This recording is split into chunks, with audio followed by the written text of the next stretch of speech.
In this demonstration, we'll show you how to perform make to stock with Dynamics 365 Business Central. Now, keep in mind, right, make to stock is a typical strategy that businesses rely on to match production and inventory with customer demand forecasts. The advantage of producing for stock is companies are in the most scenarios able to spread the production evenly over a given period of time. Well, let's begin in this demonstration showing you how we enter in a sales forecast. We'll then create a production plan and then create a production order. So first, we'll go ahead and create a sales forecast. And so here I am, I'm logged into Business Central, and by default, I'm using the production planner role-based homepage. So that gives me context, actions and activities and information that's specific to me and the job that I'm performing. Up at the top, you'll notice that I have the demand forecast. And then so from here, I can select any one of the forecasts that we've created, or I can certainly create a new one. And in this view, which is configured, you can see here, configured by the month, users can quickly and easily understand the forecast sales item and the related components. Now, while there's additional views that can be displayed either by day, week, month, year, even accounting period, right?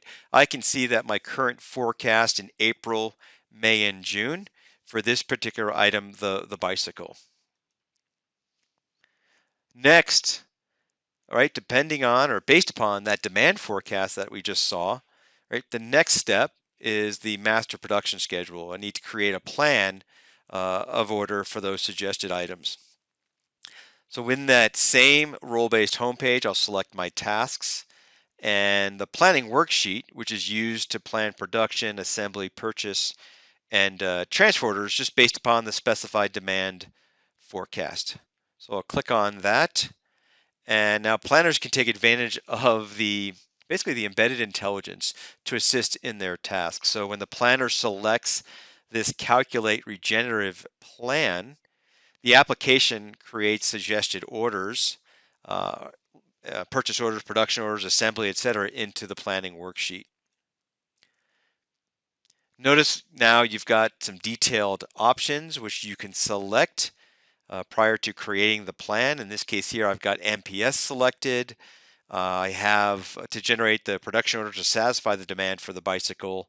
I'm using the start date and end date of May 1st to filter on to use the plan just for that month. My forecast is the 2019, and I'm filtered on the bicycle, the item number 10,000. I'll select OK, and now the planning sheet has been created, right? And you see the highlights here. So in number one, in the action message, it says new.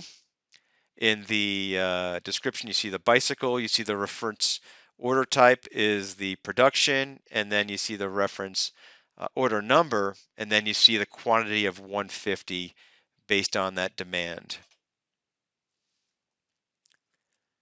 And now I'll create the production order. So the planning worksheet lines are converted into production orders if this is selected. You have the accept action message checked, and then by choosing the carryout message or the carryout action, the system will remove the suggested line items and it will create the production order. Right, the production order is created. Now I chose it to create it as firm planned. Based on that selection, then users can select additional options to specify how the assembly order, the purchase order, and the transfer order should be handled. I'll click OK. And then that planning worksheet now is blank, it's clear. So all the lines from that planning worksheet with the accept action message was selected, they're removed when the carryout option is chosen. And now you'll see here in the last step, I have returning the production plan or role center. I've got a 1 under the firm plan production orders in the activity queue.